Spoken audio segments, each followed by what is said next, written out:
Politicians and their policies are making our community less safe. I'm Undersheriff Jim Barnes.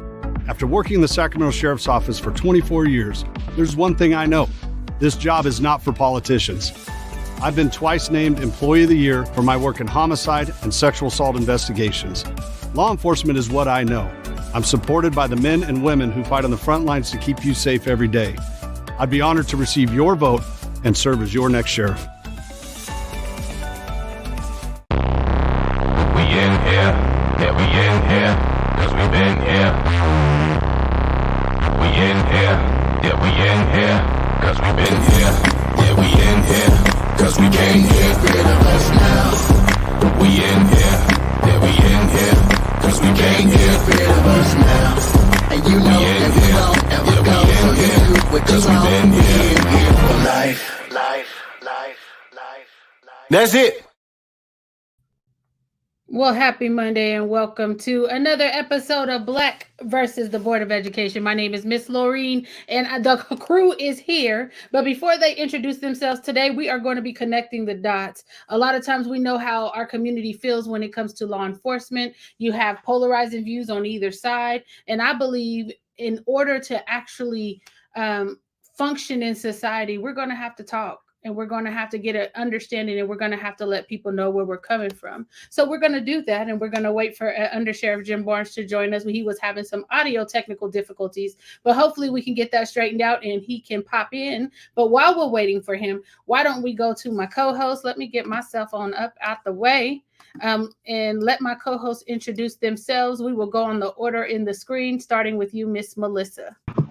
Hi everyone, my name is Melissa. I'm 15 years old and I am in Inglewood, California. Perfect. Welcome back to the party, boo. Samuel, it's on you. Hello, my name is Samuel. I live in Georgia. I'm going to be in 6th grade. All right, 6th grader. Hey, Miss Leah. Miss Jada, it's on you. Hey y'all, my name is Jada. I am a 17-year-old homeschooled incoming senior, and I'm so glad to be back. You put a little too much emphasis on that senior thing. It's all good. Miss Anaya, because I know I'm not ready yet. Miss Anaya, it's on you. Hey everyone, I'm Anaya, and I'll be going into my senior year. Okay, so Anaya's in her senior year, and do me a favor. I don't know if we need to back up off the mic, but it was really loud. And I see our guest is in the building, so we're going to try out his audio and make sure it's on. Undersheriff Jim Barnes is in the building. Can you go ahead and say hey so we can see if we have you connected? No, we can't hear you. Okay, he's going to call on the phone. Okay, perfect. So while we're waiting for him, we have a couple of announcements. I just have to give a shout out to our very own Melissa, who will be competing this week in the LA Youth Poet Laureate contest, correct? You are one of 15 finalists, and we're going to actually be flying out of Sacramento, Jada and I, on Thursday to come and attend that with you. So we're excited about that. Can't wait to see you represent. Also, for folks who don't know, June marks our month where we have celebration weekend. So this month, on June 24th and 26th, we will be holding two very important events. The 24th, we are going to have our Shades of Melanin formal type of outside little shindig, and we invite the community to join us. You can get your tickets online. Also, we are having our annual Black grad. So we're doing promoters, pre-K, elementary, and middle school.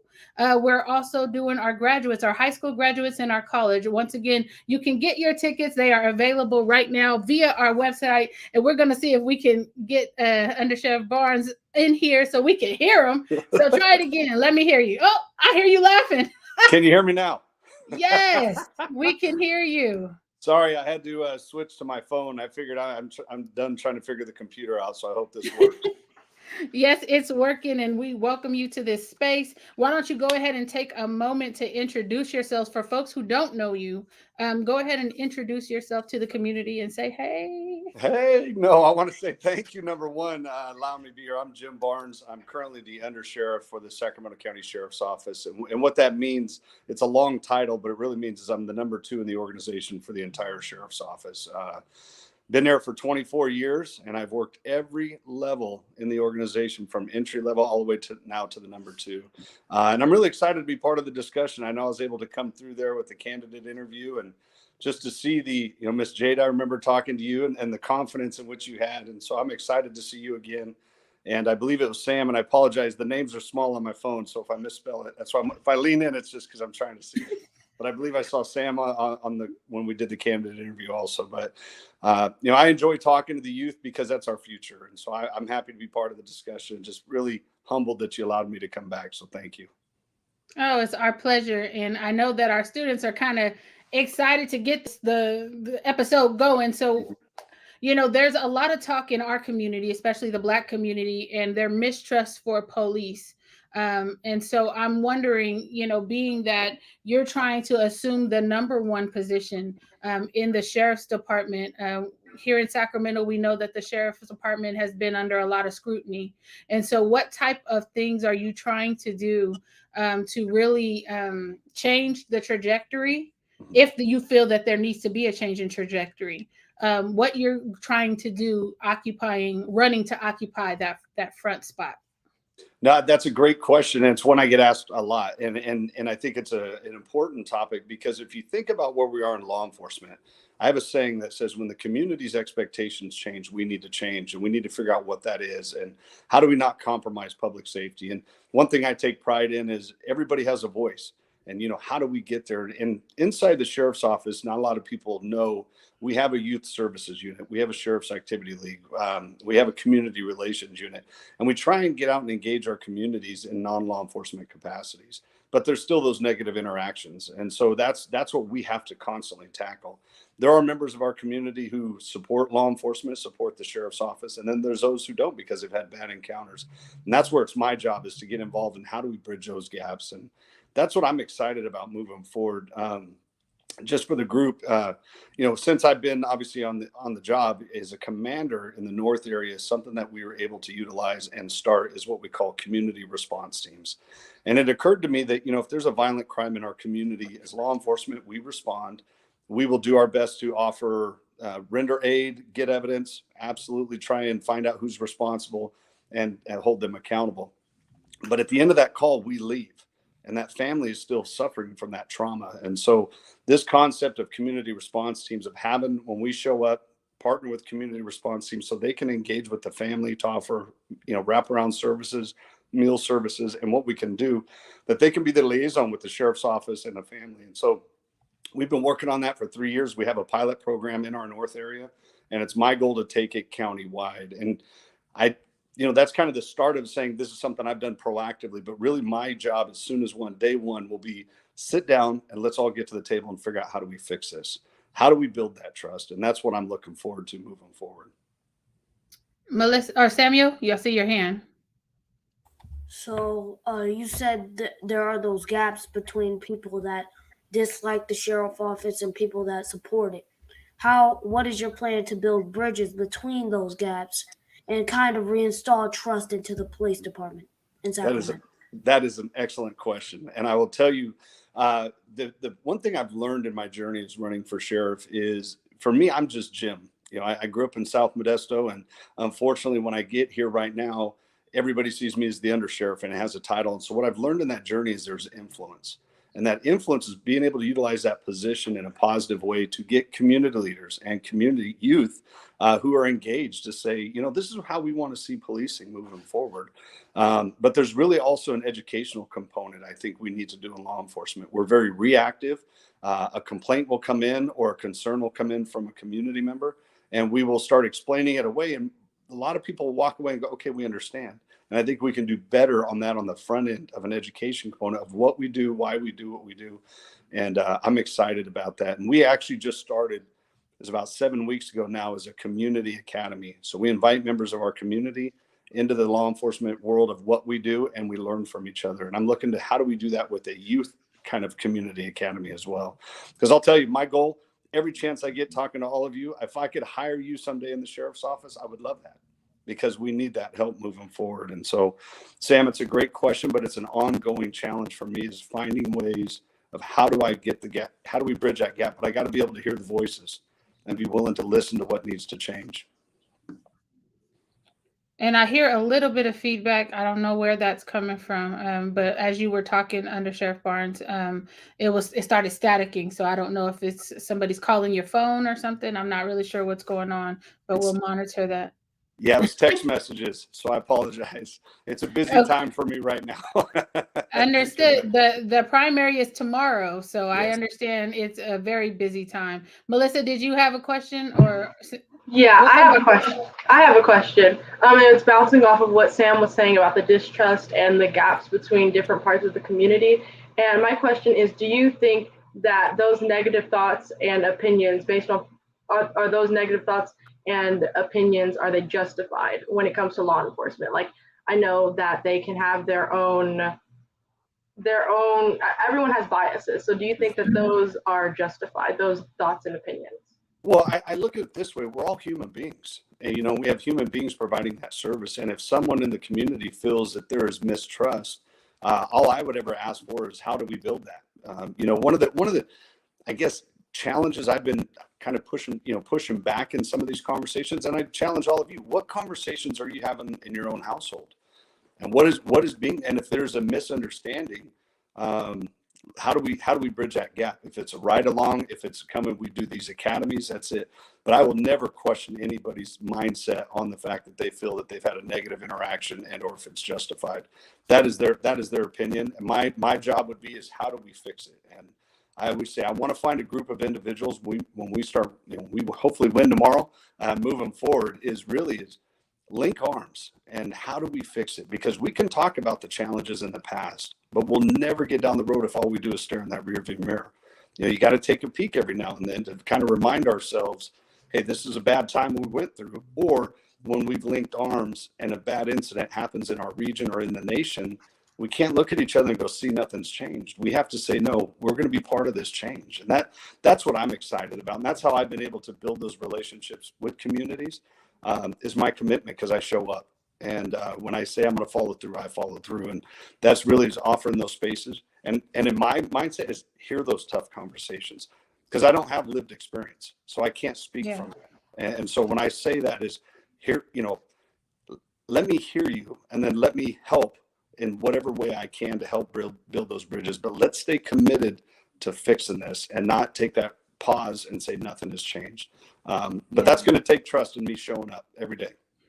And can I ask you to do something for me? And I know this is probably untraditional, but can you go out and come back in, because there's something on your microphone when you're talking, it's getting really, really staticky. Okay. And I want folks to be able to hear what it is that you're saying. And we'll address this comment when you come back in. And I know that Jada has something to say and Sam wants to follow up. So if you can go out and come back in and maybe put the phone on Do Not Disturb, because once your messages came through, it kind of messed up your audio. So if you can try that, we'll just wait for you to come back. Yes, I'll do that again. Sorry for all the problems. No problem. It's all good. We understand technology around here. We're pros at it at this point. Of course. Right, so while we're awaiting Under Sheriff Barnes's return, I want to say to the community that you are absolutely invited to engage in this dialogue. We are not proposing a quick fix or an overnight fix. We understand the different things that our communities have gone through. The question of, is it justified? That's something that I believe any type of response that comes out of a negative encounter is absolutely justified. Does that mean that I paint everybody with a brush? No. A wide brush, no. So the comment said, transparency builds trust. Publishing local use of force stats would go a long way towards bridging the gap. How are you feeling about transparency? And then Jada will come to you. That's a great question. We actually have that under our website right now, where we will identify use of force. There's been laws that have been passed that require us to put that on a forward-facing website. And that's what, if it's not up to date right now, I know we're working on it because it's mandated by law. But really is also not just putting something on a website. Again, I think it's about discussions of getting into community and hear, interactions that have happened. And then I would ask, as someone shares their interaction, number one, how do we move forward from this? Let me fix it. But also the accountability side, when you talk about transparency, is if there is a bad actor in the sheriff's office, I've proven it up many times. I've recommended termination and it's been upheld. I have a philosophy: as best is a standard, and that is how we're going to conduct ourselves, as being professionally. And I could say this on the front end because it sounds all good, but I have to prove it to you. And that's my proof over the 24 years of being in community and listening and offering those platforms and being willing to find out, how do I use my influence or my position to help move a cause forward? That's what I'm committed to. But transparency, we have to do it. If you talk about the custody or the main jail setting right now, we're actually moving towards body cameras for our correctional officers, which will offer another layer of transparency. So that for me is something I'm excited about, and find out ways, how do we continue to build that trust. And you see the question right here. It says, and actually we'll go to the question after Jada and Sam. So okay. Jada, go ahead. I personally feel like Miss Fiza really, I guess, kind of built that foundation of my question, which was basically going to be about how, I'm not sure if your role you have a influence on this, whatever position that you're in for sheriff. I'm not sure if your role allows this or not, but I was just wondering how you plan to hold your fellow police officers accountable when there are things where they overuse their force, or police brutality, et cetera, when it's used towards the Black community. Because I agree that another way to build that trust, the court system, and when it comes to police officers who have committed police brutality, they haven't been held accountable. And it's kind of just been this repeating of just constant letdown within the Black community. It's like, it's something that we're used to, and it shouldn't be something that we're used to. And in your position, I feel like you have an important role, because you can be the change that we would like to see. So how do you plan on holding your fellow police officers accountable? What kind of ideas, what kind of disciplinary action do you plan to take when police officers like that use police brutality? Well, I can tell you this, even in my current role, and even as a captain prior to me promoting to chief and then appointed to undersheriff, I've done that. And there have been times it's a use of force instance, goes way outside the law, the policy, and our termination was recommended and upheld. Those are ones that we don't go out and say, hey, we terminated this person to try and prove we're doing that. That is something that whenever the forward-facing website goes, it talks about the use of force, and usually there's an outcome to it. So that's it. And then hearing about these incidents, when you're talking about if someone is if it's police brutality, again, I can only prove it, but I tell you this, that is absolutely, law enforcement doesn't need that. Number one, law enforcement doesn't want that. And I know in the sheriff's office, we can't have that. And that is really that layer of accountability. When it comes to our attention, we have to look at everything. And under the Peace Officer Bill of Rights, they have a little layer of protection when it comes to questioning. But with body cameras and video and everything we have, we're starting to see, if we have someone who's conducting themselves in that way, we take swift action. Samuel. So what was my question? My question is, what is your strategy to reduce excessive force in the Sacramento Police Department? Well, thank you, Samuel. What we do is it's training. We continue to offer de-escalation training. We also, we're trying to find, right now I'm putting together a research and development team to find out if there's a law enforcement agency out there that has top-notch training that is also lowered use of force incidents, then we're going to send people and go learn from them and find out what that training is so we can have it. Here's another component too I'd kind of like to lift up if possible. So I worked homicide for 4 years.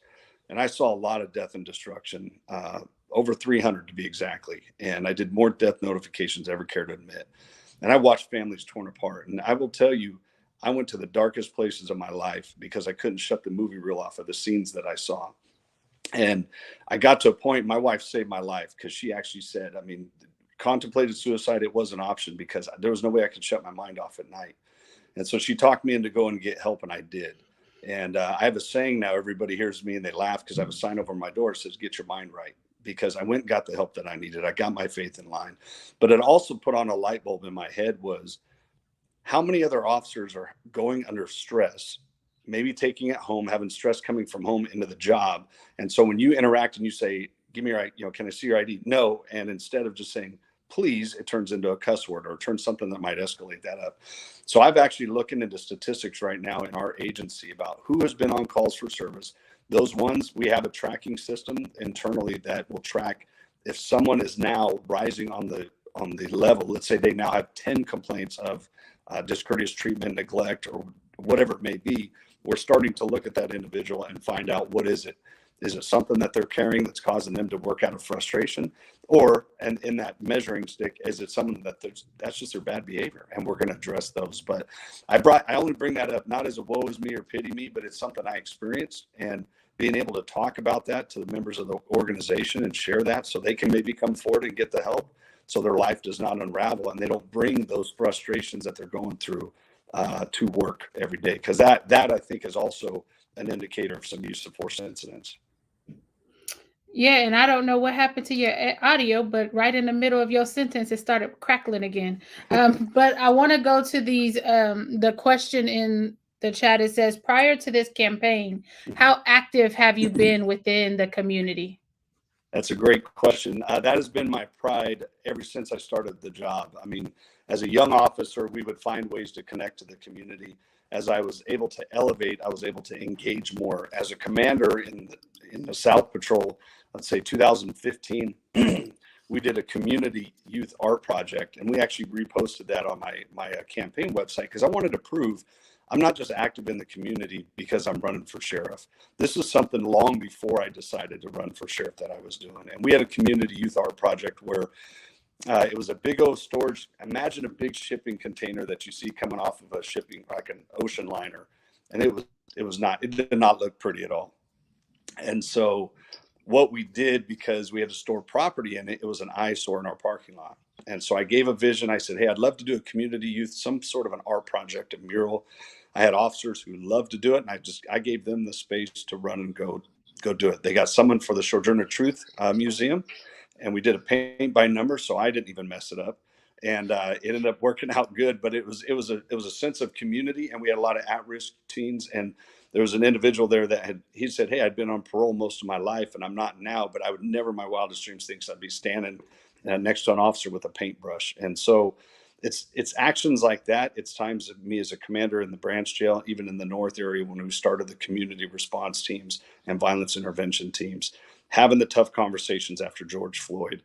That was well before I decided to run for sheriff. So hopefully that's just a snapshot, but I'll tell you, I don't need the title. I've had a blessed career. The way I grew up, I'll tell you, never my wildest dreams. If you'd have told me as a kid on welfare, someday I'd be the number 2, maybe going to the number 1 position in the organization, I'd say no way. So this is more than just a title for me. This is about, we need to fix this. And I know I have the influence in the organization, and I have the willingness to get to the table and give everybody a voice to figure out how do we do it. And we want to shout out Miss Shona McDaniels over at Sojourner Truth Museum. Yes. Because we love the work that she does. And Miss Anaya, you said you had a question. So we'll go to you, and then I'll go to Miss Faze's question in the chat. Okay. So my question is, how will you be involved in the school districts? And to kind of explain that more, basically, so at my school, we don't have like security guards, and they're not armed or anything, but it's like campus security. So my question is, how will you be working with them so they can better serve the kids at school? That's a great question, especially in what we see across the nation right now. For me, we have the Sheriff's Activity League and the Youth Services Unit that really engage the schools. But we have contracts through the Oak Grove Unified School District where we do have officers there. For me, it's about, I got this presentation about probably 5-6 years ago, and it was called Focus, and I know I'm going to miss it, but I think it's focusing on children under stress. And this is what we're looking to move towards Sacramento County. Is one, be on campus if we're allowed. Some administrators don't want us on campus. But looking at ways of how do we interact with youth in a non-law enforcement capacity? Because I would say every interaction is a potential recruitment opportunity for you to come work for the sheriff's office, and I would love that. But I go back to that acronym on Focus, and this correlates with schools. is we're working towards this program right now that if firefighter response, ambulance, law enforcement comes into a home and there's children in the home, and let's say it's 2 a.m, whether it's a medical where someone's doing CPR on grandma, what we do is it's an alert to the school, and we're going to get everybody on board and get a voice before we move forward with this. But this is one of those thoughts of how do we notify the school system that they had a stressful environment that night? Because what ends up happening is they'll come in and let's say it's CPR and it's medical, and they're watching their grandma and all of a sudden go to the hospital not knowing if she's going to survive. A lot of the kids are still sent to school to go to school. Well, what if you have a test that day? What if you have a big project due that day and you get a bad grade? And how do we find a way to alert the schools to maybe handle with care by not giving up information that says what happened? That's none of their business what happened, but just the opportunity to maybe give someone a little opportunity. We're giving an extra day to study for that test and not have to come down hard on them on a grade. And so that's something that's a little bifurcated in what you asked. But for me, it's how do we stay engaged in the schools? I got to hear what is needed before I can say what we're going to do. I'll tell you right now, what I've been doing over the last year is really just listening and not try to offer solutions, of really trying to hear what we need and then how do we fit in. Perfect. And so the question in the chat, it says, would you pursue reopening the investigation into former Chief Adams for community closure? Now, if I'm recalling correctly, that was the chief over in Rancho Cordova. Is that what that is? Chief Adams? Uh-oh. Did his audio go out? Uh-oh. No, I can't hear you. Can you guys hear him? Is it just me? No. Okay, go out and come back in. Okay. Kate Adams. Okay. And so yeah, go out and come back in. So while we wait for him to do that, I don't know what's going on today. Good Lord.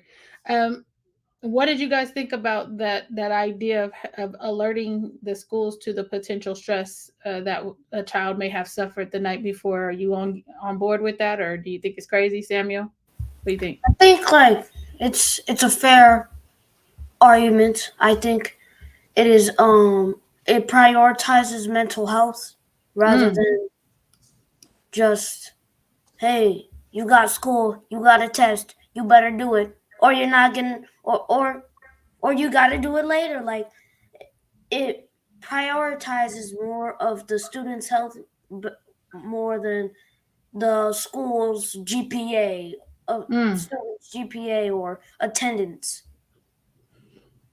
Now try your mic again. Can we hear you this time? I think, can you hear me now? Okay. All right. So let me answer that question before. I don't want anything to break on. And I promise that was not timed. I have no idea what happened. But the question was, obviously, would I consider reopening that investigation? Here, I have to kind of explain the process and what it is. That investigation came forward as a complaint between two high-level officials within the organization. One of them, as a witness, was the person who oversaw our internal affairs program. So as that first complaint had nothing to do with the investigation that we see in the news and the racial meme. It was just a complaint between the two. So it was decided that an outside entity would do that investigation to find out what's going on between those two employees. During that investigation, someone produced this photo of a racial meme, which now started a secondary investigation to look into that. During that investigation, before it was concluded, Chief Adams retired, which is something we cannot stop, unfortunately. I will tell you that was a termination case all day long. But she was able to retire before. There's no law that prohibits that, and that's nothing we can stop because the law has. If Chief Adams were to try and get hired with the sheriff's office again, yes, that investigation gets opened up and finalized, which would be, as mentioned, a termination case. If she doesn't try and get hired with the sheriff's office or any other agency, it just stays the way it was at the time. It's considered incomplete because she retired. So a lot of people ask what I would do. I will tell you there were a few things that were wrong with that. The person who produced that photo against Chief Adams apparently had held on to that for about 7 years and decided to produce it in that investigation. So if I had a chance, I do not have the authority to do so because of the way that works on those laws. I would have tough questions for the person who received that photo and failed to bring it forward when they got it. All right. Well, I think and I think a lot of times the issues with, the community in terms of requesting transparency is sometimes we don't know what we don't know. And there seems to be a lot of secrecy that surrounds the police departments in general. And specifically when it comes to things where the Black community is affected, or when it comes to things like that meme, you will see a lot of deference being given by folks who share the same skin color as the offender. But when you have Black folks come and say this person should have never been working, then you see this desire to gaslight folks and to say, okay, well, what about Black on Black crime? What about y'all have other things to worry about?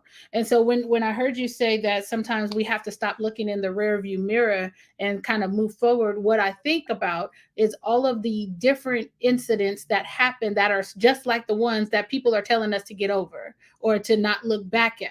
It's like Groundhog's Day. Every day it's a different name, but the same type of situation. So knowing that within the Black community, there is a mistrust. There are even people who won't sit down and have conversations because they don't too much care for the police department. And so I think that by having you here today and having our students have access, this is a starting point because we all have to coexist in this community together, whether we want to or not, but how we engage is important. So what type of community relationships are you hoping to grasp a hold of to better inform your decision making as the top official here in Sacramento? Well, I will tell you, I'm looking to get community leaders and have like a community advisory board when there's issues that are happening in communities and be able to hear it.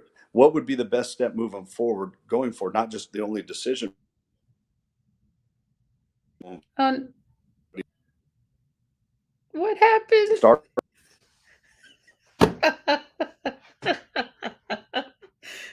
Your audio went poof. I don't know what happened. You'll be okay. Just go out and come back.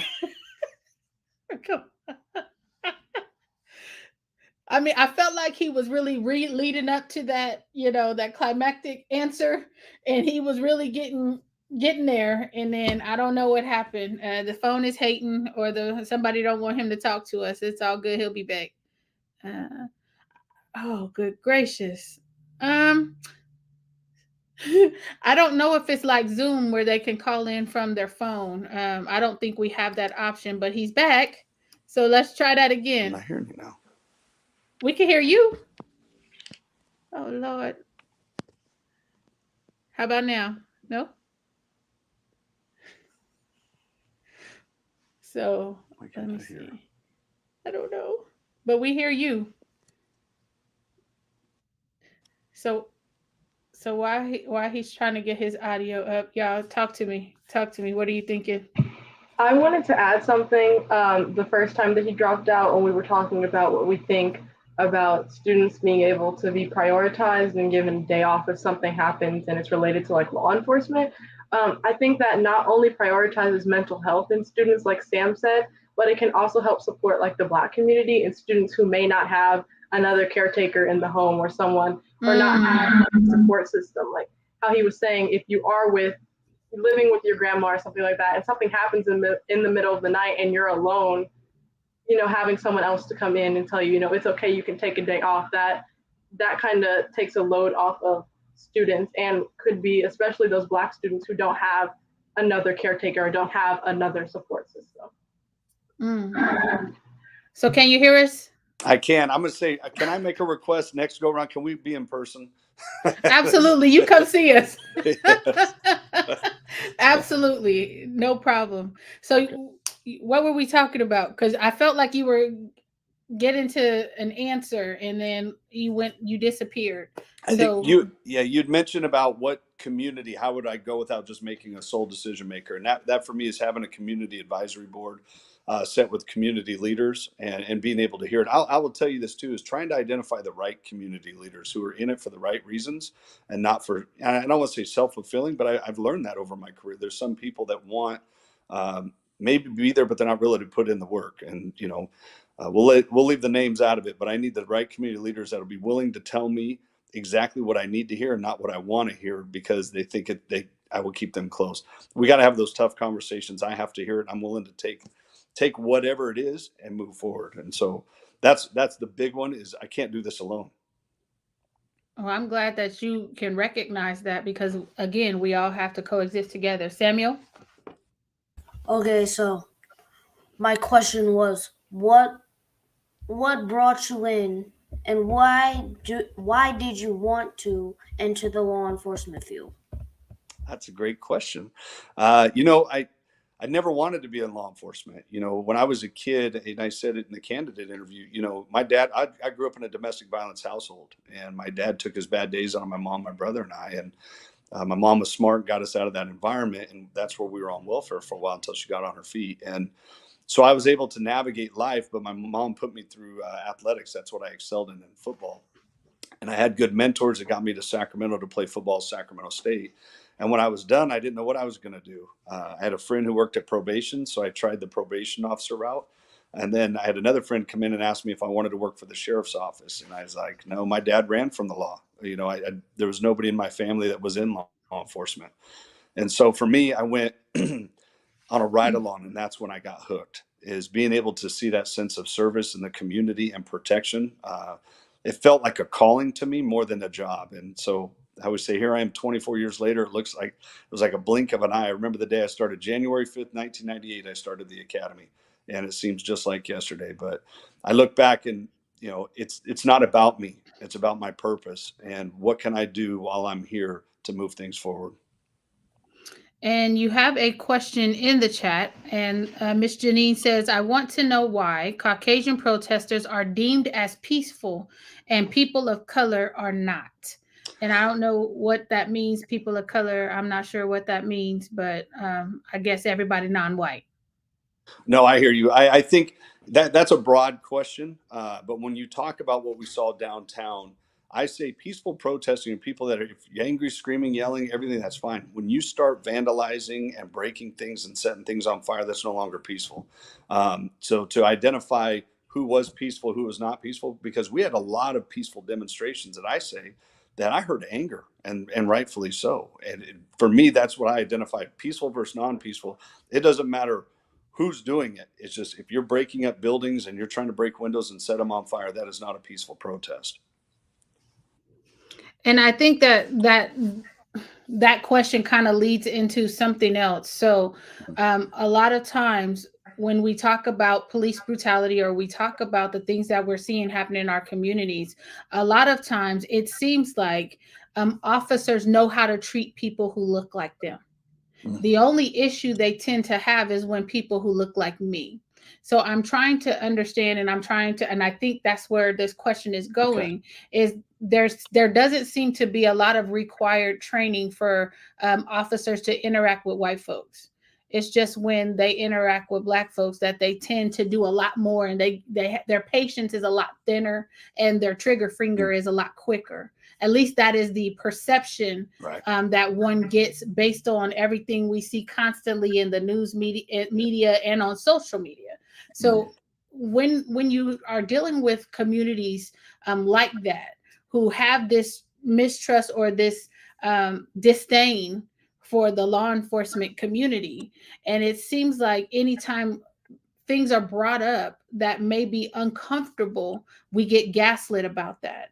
And so I'm trying to understand, because I understand the whole, we need more training, but it just seems like that's selective training, in my opinion, because it doesn't seem to be something that is required for them to deal with folks who share their same skin tone. No, I hear you. And I think what we have to be honest about in law enforcement is something I challenge my officers when I go into briefings is, if you're familiar with the Sacramento area, do you enforce jaywalking the same in East Sac as you do in Oak Park. And if that's a different answer to the question, then we got to get to the why. Why is that? And that's the areas. Those are the layers that we need to peel back in law enforcement, and that I think has led or contributing to what you just talked about. And so, being able to look at it from that lens, and being the person myself, where like in my profession, in my department, I got a lot of street credit because I did work in law. I worked patrol for a long time. I did detectives for over 8 years. So when I tell people, hey, we need to really start looking at these issues, they may be with a raised eyebrow, may not, but they're going to do what I ask them to do, because that's how we're going to start fixing this. Is it equitable? And if it's not, why not? And have those tough conversations on the why nots and how do we fix it moving forward.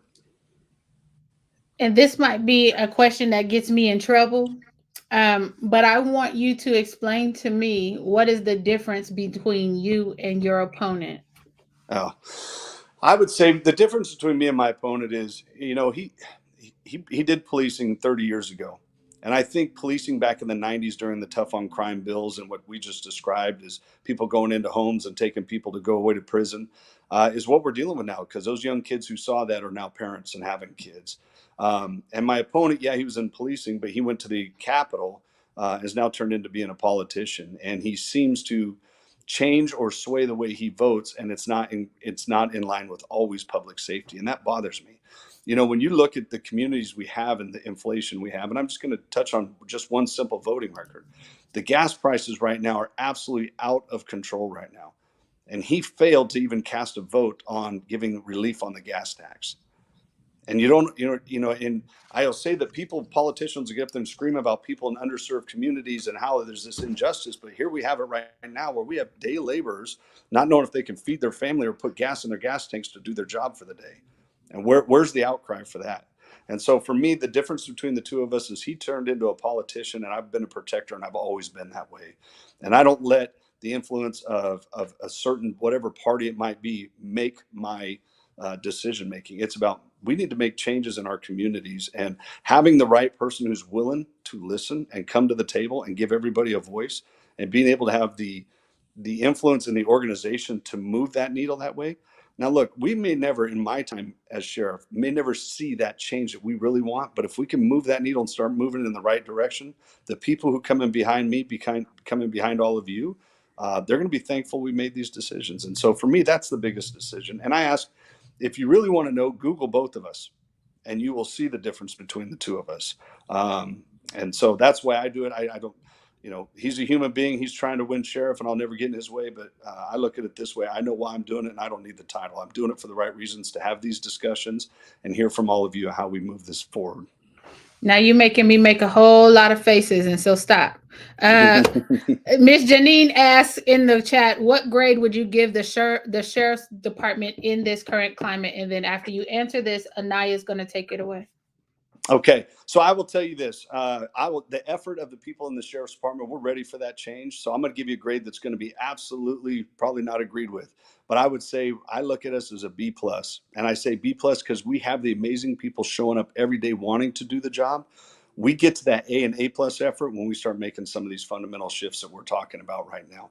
My goal is to take the sheriff's office to a level it's never seen before, and have other law enforcement agencies learn from us on community relations, on how have we navigated making those fundamental shifts in law enforcement.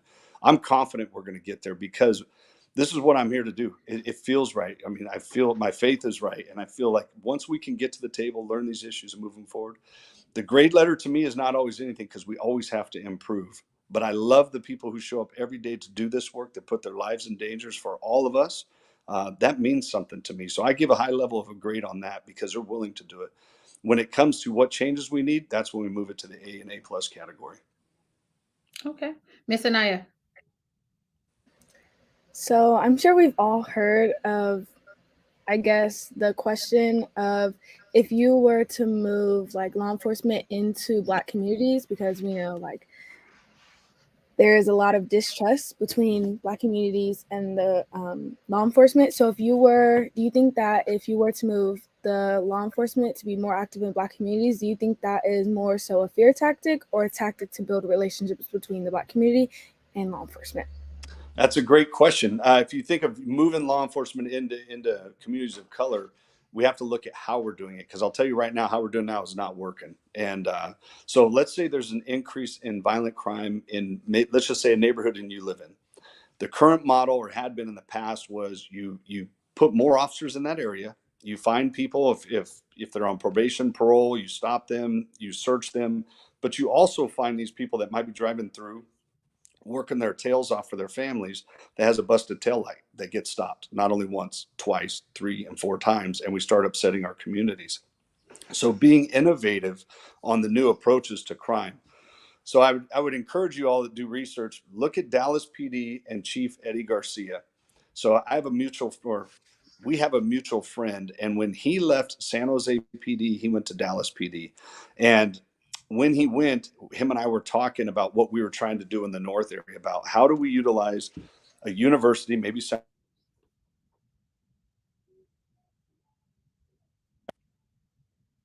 Again. Oh my gosh. I promise you, I think people are calling him while he's on here and it's messing up the audio. That's what I think it is. But he said something about Dallas and Eddie Garcia and something. We'll wait for him to pop back in. I don't know. I don't know. That B plus is very generous. Maybe we should see, they're saying it was getting good.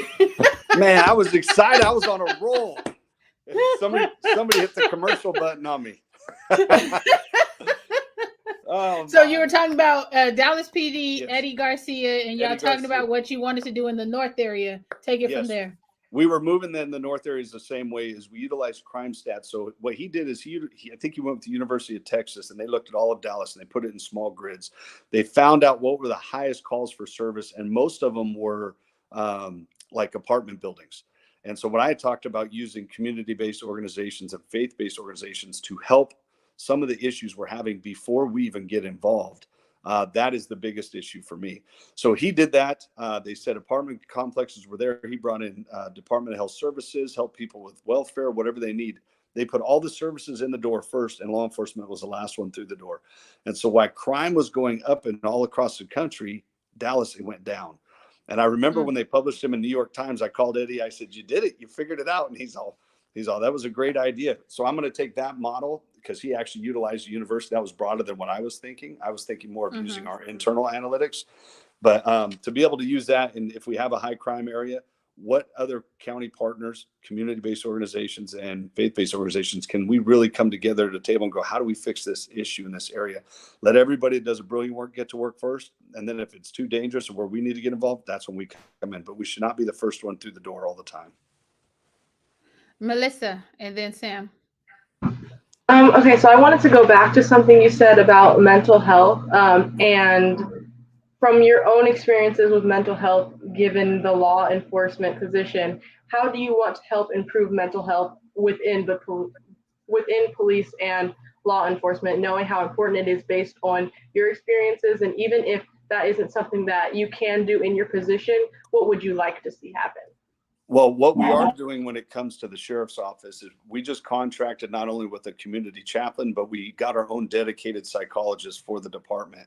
So they can now walk around through the departments, go to briefings, and they become that relationship. And once they're familiar, they will be more likely to go get the help. Because calling an unknown person off of an 800, through employee assistance program, you're not going to guarantee you're going to have that trust. So we're being able to do that. We're also moving to 3 different phases where we're going to start in the very beginning in the academy, start talking about mental health and wellness and mental resiliency. Then we're also going to implement something, whether it's every 2 years to 4 years every 2 years or the first 5 years, then every 2 years out, unpacking the cumulative trauma and stress that they might be going through. So those are the 2 factors. And the third factor is being able to partner with like more of the significant West Coast trauma centers, the ones that maybe somebody has gone down that path where they're really contemplating suicide, or if they're in there, getting them to the specialty and getting that help. Those are the 4 ones that are really down the road. And so I'm excited about that, because I think we're going to see a real correlation in reduced use of force incidents, because you're going to have more patients. as we talk about when you're interacting with the community and not working through frustration. I would like to see those people who are struggling with having patients sit out until they have the patients, because we don't want folks who are anxious or have some issues going out and policing our communities. And I'm only shortening your answer because I have a whole bunch of questions that I want to get to in the chat, Okay. but Samuel says he has something to say, and I want to try to get it in the last 10 minutes. So we're going to do a quick answer round robin after this. Go ahead, Samuel. Okay, so my question was basically you're saying you're putting in practice new training for the officers in the police and the Sacramento Police Department. Sheriff's Department. Sheriff's That's okay. Department. But what are the specifics in this new training? Like, how are you addressing wrongful traffic stops for Black people and mishandling of traffic stops, including Black people? So I just wanted specifics on the training. No, that's good. That's a two-part question regarding the training. That is what I said is I'm putting a research and development team to find out who locally, regionally, or even in the nation in law enforcement has the cutting edge technology that has been proven that they've been able to reduce use of force incidents and encounters. Once we find out what agencies are, we're going to send our people there to learn from them, and we can bring that training back to the sheriff's office. When it comes to vehicle stops, as you know, every vehicle in the sheriff's office of patrol vehicles are equipped with in-car camera, and every officer is equipped with a body camera. So every interaction is captured during those. So if a complaint were to come in, we immediately go to the body camera and in-car camera to say, did this happen? If it is proven that it happened, the next level is a full investigation starts, and then it comes to the type of discipline that is needed. If it is maybe a cuss word that goes towards that individual, that's still discourteous treatment. It's upheld. And then there's layers of discipline that's given to people. If it's a repeat offender, then we start looking at levying, getting them out of patrol, getting them the help that they might need. But I've also recommended that and have done that where we find someone that we believe doesn't fit the standard in patrol, and they need to go get the help they do. Like you mentioned, we do pull them off the street, put them in desk duty until they can get the help they need. Gotcha. Okay, so I'm gonna say these. If you can give me a quick answer, we can get through as many of these as we can. So the first one, Miss Kimberly So, shout out to Miss Kimberly So. We're so sorry we had to cancel last week. It was Memorial Day and the kids didn't want to come in. So Miss Kimberly So asked, how will you handle evictions in this housing crisis? Yeah, well, it's tough. We're bound by what the courts tell us to do. And we have to go out and we do the service. We provide that notice. So hopefully we give the person, the individual. But an eviction does not happen by the sheriff's office. That goes through an actual court process where a judge gives a direction to the process servers. And then there's a layer of levels of timelines. And if that's not met, that's when the sheriff's office comes and does a standby and asks them to grab what they can. They'll change the locks and then come back with that individual if they need to grab the rest of their property. So we are bound by the law on that one as the sheriff's office. I have no discretion when it comes to that. And then Miss Tawana says, now everybody's talking about this B+ you gave. I just want to let you know there is a gap in between what you gave and what some folks in the community are giving. They're saying specifically that they think a C- is a lot fairer. But I think that what you did was gave the B+ from the inside, and we're giving the grade from the outside. So how can we kind of bridge the gap between those two grades so that they're not lighting up the chat like this? No, I get it. I didn't get good grades in school, so I'm going to give a higher grade. No, in all honesty, that goes to show that having more conversations like this, obviously, from my perspective, I have a high level respect for the officers and everybody that show up, everybody to do that job. But the end user, being our community, may not be feeling those positive impacts. And so having conversations like this is why it's important. So there's always going to be that. My goal is, how do we bring that grade up from where I'm getting evaluated right now? And I would hope a year from now, when we have a conversation as sheriff, we can go and maybe I've moved that from a C minus, maybe you get me up to a B minus. And eventually my goal by the time I'm done, we'll get up to that B plus. And the goal would really be is we figure this out and people are coming to learn from us, from community interactions and law enforcement. And then Miss Janine also, she's the one who gave the C minus grade, and she says, we don't know who law enforcement, who are on patrol in our area. They don't engage in conversation with the public. They should participate more in events and engage with the community. What are your thoughts on that? No, that's good. And absolutely right. We got to get out of the cars and talk to our community, not on calls for service. And I will tell you this, and this is where educational component comes. In any area, let's say you live in North Sacramento, by about 10 a.m., there's about 40 calls for service pending. That means that officer, as soon as they're done with that call, they go to the next call. And that usually go down maybe to 20, 25, but very rarely does it ever get to zero. And so they don't take the time to stop and handle the call. They get in, can I help you? Or is there law broken? Nope, boom, they're on to the next call. And that's something I've been preaching, slow down, let's get out and engage. We also have, I'm not sure if you're all familiar with Unity in Communities. We have 3 more this summer. I believe one is out towards maybe Rancho Marietta area. We had one at Gibbons Park in the north area. We're going to have one at Rudder Park. And I believe one more in the north area. So if you follow our webpage or social media platforms, look out for those. And I would encourage you to try and find a way to make it to those, because you're going to see a lot of our personnel. We have our helicopter. We have all of our explosive ordnance detail equipment, the robots out there. We have every asset that we use in our organization. And it's an opportunity for us to engage in a non-law enforcement capacity. Because if you want to help understand what we do, we would love to have those interactions on that level. So my goal, you're right, get out of the car, slow down. But unfortunately, those calls right now keep stacking up and they feel the stress of having to get to the next call. But that's where I have to figure that out. And then Ms. Feza said, City of Rancho has said they don't get to see the personnel files when selecting officers from Sac County. I don't want a POP officer who instigated a civil rights lawsuit while he was on a previous assignment in the jail. Undersheriff, can you make some changes so necessary disclosures are made to my city while also maintaining the privacy of your officers during the selection process? We want to feel safe around our officers. Well, that's a great question, and I know who you're talking about. And the personnel file follows the officer to the divisions. And I know there's a great relationship with the leadership in Rancho Cordova and the city manager.